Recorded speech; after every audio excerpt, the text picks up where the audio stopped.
Hello, welcome to Civic Affairs. I'm Andy Martens. It gives me great pleasure to welcome Ward 3 Councillor Donna Hilsinger to the show. Hi, Andy. How are you doing, Donna? I'm doing great. Thanks for inviting me. No problem. Thanks for taking out time from your busy schedule. How have the first 5 months gone with working with your ward mate, Matt Shoemaker? Oh, Matt. What's the word I want to use? It's not coming to me right now. Matt's a really great person to work with, and so there's a bit of an age difference between the two of us, and what's interesting about that is he's got all the council experience and I didn't have any. So I'll tell you, first and foremost, he has been really supportive and helpful in helping to orient me to things like writing motions and dealing with the public and how we respond to things and how we share information and some of the ideas that I have about things I'd like to accomplish and support. He wants to support me in those and vice versa and so on. So he's a smart kid and he's very hardworking. He has a lot of passion for Sault Ste. Marie, and the young bucks teaching the old gal a few things. Well, he knows his job. I remember when he ran in 2014, people said, "Oh, this guy's never going to get elected." But yeah. I'll tell you, Matt Shoemaker knows his job inside and out. He does indeed. Yeah. The budget, 3.53, did it surprise you at the level people said, council could have done more? You only reduced staff's recommendation, $39,000. Your thoughts, could it have come down a little bit more? Of course it could have come down a little bit more, right? I mean, there are decisions that we made. It was a first-time process for me going through. I've done lots of budgeting in the business world before, but I'd never gone through that type of a process. So it was certainly a learning experience in terms of what's in a budget and then what's supplementary to that and the kind of decisions that you made.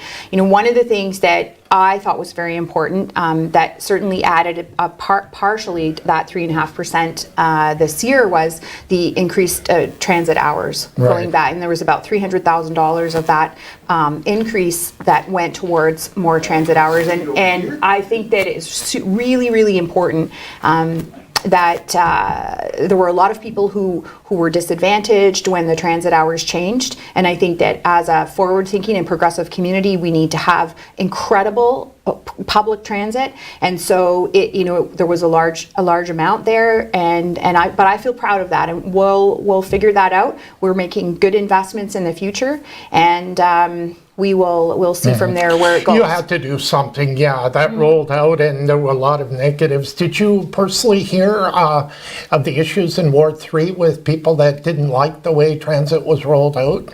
Oh, I heard that from a number of people, certainly in Ward 3. I heard it from businesses in Ward 3 whose staff were having challenges getting to work, especially on the weekends because the buses weren't running at the same times, etc. And then I heard it from people, throughout the city, whether they were residents, but certainly within Ward 3, yes, I did. So that money had to get in there to make it, to fix it. Yeah, in order to provide more hours of service, because the hours had been cut back, that $300,000 was added to the budget so that we could provide more similar service throughout the entire week, and so not to disadvantage people who need the bus as much on the weekend as they do during the week, and they deserve that. So I remember talking to a few councillors last year, and they realized that an adjustment had to be made on the transit. Yeah. It's just so critical for our city because not everybody can afford a car. Right. And if we're encouraging more immigration, then that is the case. Sure, and I think there's whether you can or you can't afford a car, and then there's like choices that you make in your life, right? So if you want, there's with better service, and there's some improvements being made within. We've got new buses coming, Northern Transfer location, and so on. We have to get the time reduced between how long it takes for people to get from one side of the city to the other. Sometimes it's just really the way the routes were, but it's certainly been improved. It'll continue to be improved, and I'd like to see people have be able to more easily make a choice to either not have a car if that's what they'd like to do, or leave their car at home. That's right, yeah. You know, it helps with carbon emissions. People are healthier. Right, exactly, yeah. You know, ride your bike to the bus, get on the bus with your bike and go do what you need to do, and That's you know, right, do the yeah. reverse on the way home. So Exactly. The parking bylaws you and I discussed before the show, the 18-hour bylaw and the winter parking bylaw of no parking on city streets after midnight. I feel that we could be a little bit leaner on that. We're too lenient with 18 hours. A lot of the communities down south are 3 to 4 hours. What's your feeling on that in terms of can we move it to, let's say, 8 or 9 hours and get more compliant on the bylaws? yeah, you know, I'm sure that we could do that. I think you know, I wish we didn't have to have a bylaw at all, right? I mean, I Right. think that, you know, it's common sense to me that when you park your car on the road in the wintertime, especially overnight, because that tends to be when plowing is done more, you're going to affect how a plow moves around, right? And not only that, you're probably going to get your car plowed in. Right. So you know, practically speaking, Right. you don't want to have your car in the road. You know, I think whatever's reasonable, or certainly that we can, you know, reduce the amount of time that it is okay to leave your car on the street, but just encourage people to be sensitive, and that public works, you know, need to get out and do their job, and typically they do it overnight, and when your car's in the way, that's not a good thing. Well, on that note, I'm going to take a quick break in a second here, but P-Patch was, you know, the grader came last weekend, and it was pretty tough driving in the P-Patch. Yeah, I know. I had a lot of residents. You got some feedback on that. I got a lot of feedback, actually, a lot of feedback. And you know, there were some very challenging conditions throughout February and into early March. I know my street was also, you know, a bit of a challenge, and it took a while to get it cleared up. And I know that the Public Works were doing the best that they could. I'm hoping that we can work on a system, or they can work on a system, actually, where it's just easier for residents to Right. find out what is going on, right? And people were, while they were frustrated with the condition of their street, they also kept saying, you know, we understand that it was a challenging winter and the conditions Right. were unusual. We just want to know what's happening. So Right, that, we'll learn from that and Yeah. improving the communication. Yeah, All yeah. right, we'll take a quick break, and we'll be right back with Ward 3 Councillor Donna Hilsinger after these messages.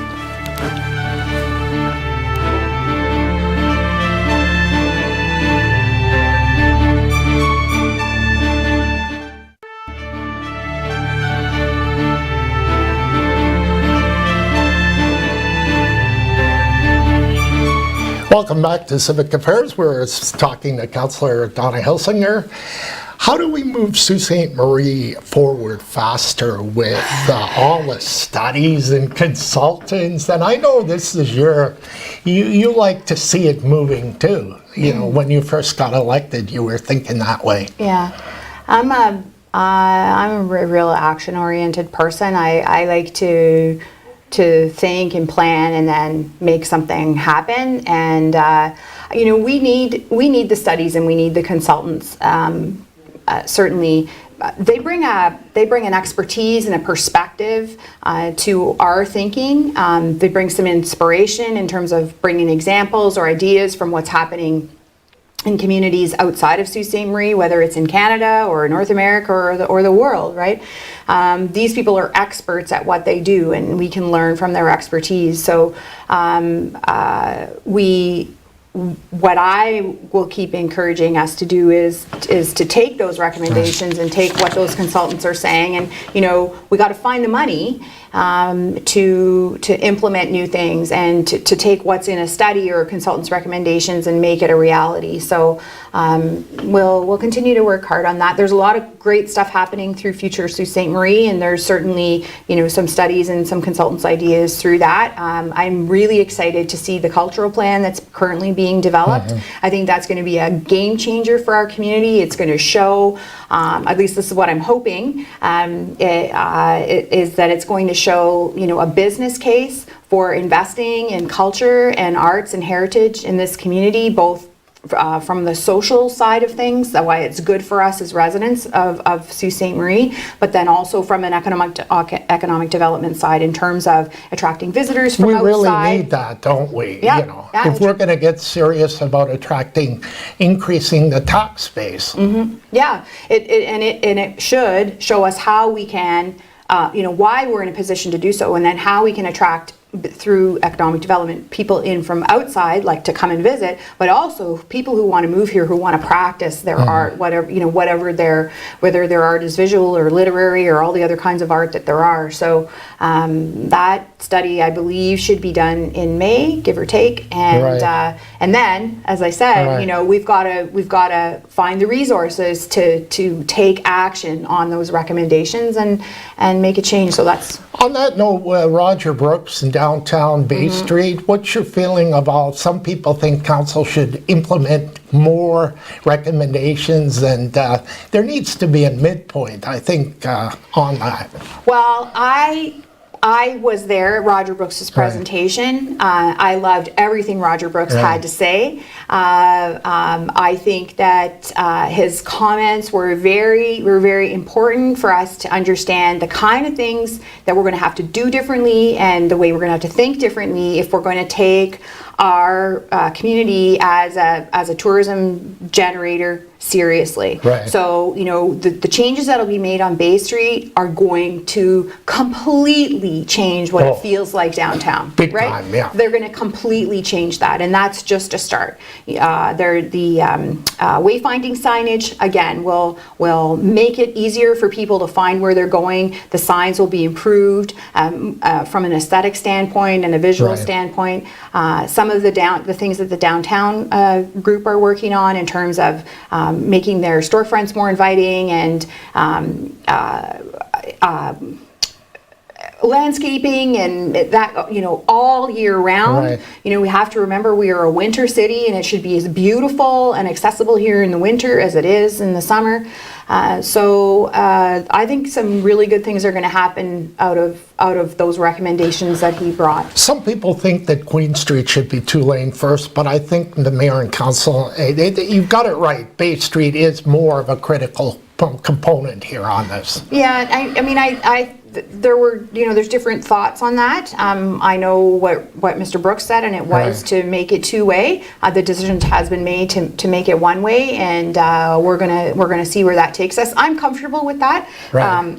I think by improving the aesthetics greatly, and adding more trails and places where people can walk more easily, and really, it's so great to see in the wintertime now. We see pots hanging on the side of the Right. street with all the winter greenery and so on, and it makes a good feeling, right? And economic development is a lot more than great feelings, but it's a way of treating how beautiful and how if we want people to get out and be downtown and support the merchants downtown and have experiences downtown, we got to make it feel good, right? You're right. The aesthetics can't be underestimated, because if you don't have them, you can pour millions and millions of dollars into something, but you're not going to get the results. Yeah. I can't wait to see how great Bay Street looks.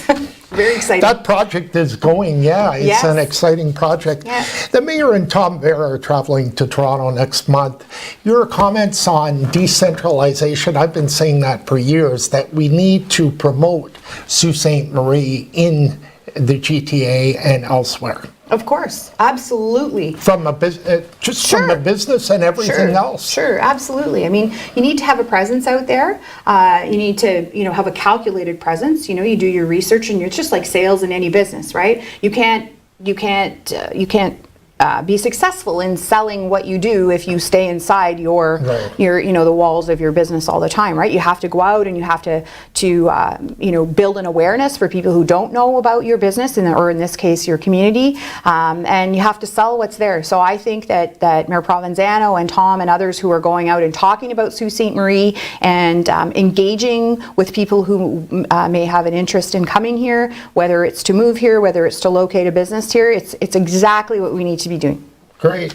Do you think the council should travel more too, or should Mayor and Tom Vera is sufficient? Well, I think that don't know that it should be whether council should travel more. I think that it's about a strategy, right? So where are the places that we need to go in order to sell the community? Certainly that happens through a little bit through the Economic Development Corporation in terms of attracting business here and getting outside of the community and going to shows and so on and talking about Sault Ste. Marie. But I think it's part of an overall strategy and getting people out there, and then who are the best people to go out and do that. I mean, you know, Mayor Provenzano is an incredible spokesperson.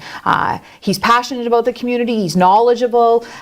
He's a great person to have out there, you know, working on behalf of the community. So Exactly. And Tom Vera, they're both the right guys to do what they're doing. absolutely, absolutely. All right, stay right there. We'll take another quick break, and we'll be back with Ward 3 Councillor Donna Hilsinger right after these messages.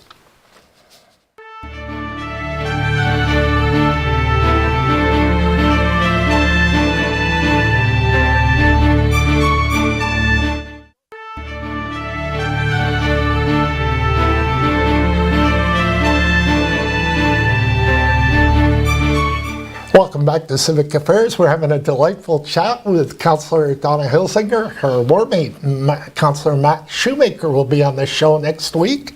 Yes, he will. You've told me, yes. You betcha. Ward 3 back to back.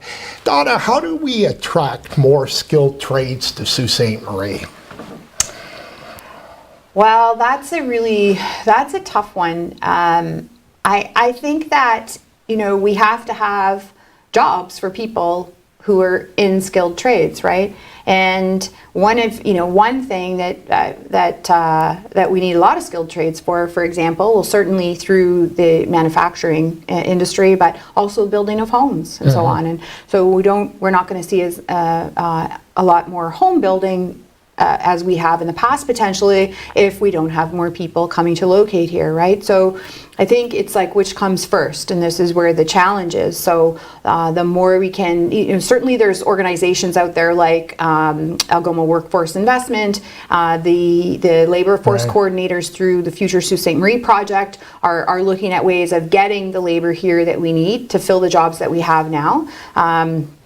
There's going to be a lot of positions available at Algoma over the next number of years. But on our end of things, as the city, you know, we need to continue to make this a place where people will want to come and live in, right? Because we have the best schools, we have a really great cost of living, we have easy access to the outdoors. It's easy to get around here.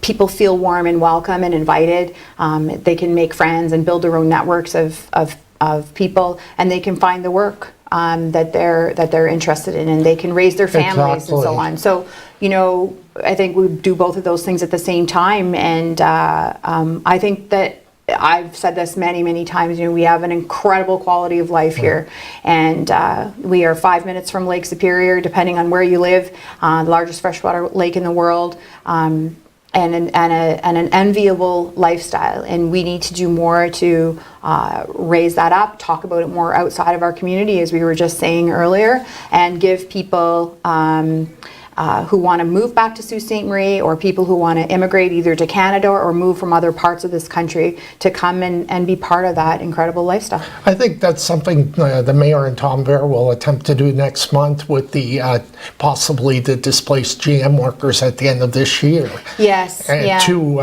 you know, the Algoma Steel workforce and stuff to try and attract people, and rightly so. You know, people are not being able to afford to live in Toronto anymore, and surrounding areas. Yeah, you know, it's a choice, right? Certainly the cost of living in bigger cities, whether it's, you know, the GTA or others, it's somewhat more than it is here, and then the time it takes, you know, the transportation time and so on. Right. It's just a different lifestyle, and for people who value the things that we can, you know, offer in terms of the quality of life and the cost of living and so on that I mentioned earlier, then, you know, we want them to come and be part of Sault Ste. Marie. We don't have to drive 3 hours from Toronto to the Muskokas. No, we don't. No, we don't. We can be on Lake Superior in 5 minutes. Yes. Exactly. Can we privatize more services that are currently run by the city, in your opinion? Is that something council's willing to look at in this year? We haven't had a conversation about that at all. So, as you would know, because we have conversations in Right. public, You do. right? So, I'm sure that there is. Whether it makes sense or not, even though it's been 4 or 5 months or whatever, we're still really new to this. But, the possibility is always there. But I know you would look at anything that made sense, you would take a look at it. Absolutely. In terms of services. Absolutely. I mean, it should never be, well, it's always this way or it's always that way, right? Something that gives the taxpayers a bigger bang for their buck. Yeah, absolutely. Something about promoting businesses and promoting the community. Have we done enough over the years of promoting Sault Ste. Marie in the United States, or can we do more on that file? Things have changed a lot in terms of from a tourism perspective. If we go back to say the mid 80s to the mid 90s, and even into the late 90s, there were a lot of Americans who were traveling into Canada, and even specifically, we saw thousands of Americans coming to Searchmont during that time to ski, as one example, and on the tour train and so on. So, but unfortunately, September 11th changed all of that, and the whole passport issue, a lot of Americans didn't have passports, and so a lot has changed since then. And I know that generally speaking, in the tourism industry, both in Ontario and in Canada, we are seeing more Americans come back into Canada and come to visit, and whether it's the bigger cities or the smaller cities. We're seeing more American skiers here this winter. We're seeing more Americans on the tour train in the summer, and I think that certainly, there are lots of opportunities to advertise. With social media now, it's become much more cost efficient to be able to advertise specifically to people's passions or their interests or so on, and geographically in the United States. So I know that both through Tourism Sault Ste. Marie and others, it's much easier now, partnerships with Tourism Northern Ontario and Destination Ontario, it's much easier now to get your message into the US marketplace and deliver it directly to the people who might be interested in your product. So we'll see what happens, but it's coming back. And we've got a great market of 2 million Americans that come to Mackinac City. To attract them to come an extra 50 miles, the potential really is there. Yeah, it is. It's a bit tough to get people that are already on a vacation, if you will, or already out traveling, to make that decision to come, as part of their trip to come to Canada during that time. But there are, I'm not 100% sure of the current numbers, but we used to say there were more people within a day's drive of Sault Ste. Marie, down in Michigan and Illinois and Wisconsin. So that's an 8-hour drive than there are in the entire country of Canada, right? So there's a huge audience there. There's a huge audience there, and we have to be, encouraging them to come and experience those things that are interesting to them. Great. Wow, what a show, Donna. It's time goes fast. Thank you so much for coming in and taking the time to chat, and we'll do it again real soon. Okay, thanks, Andy. Thanks very much. And that's another edition of Civic Affairs. I'm Andy Martens, Councillor Matt Shoemaker, on this program next week. Have yourselves a great week. We'll see you then.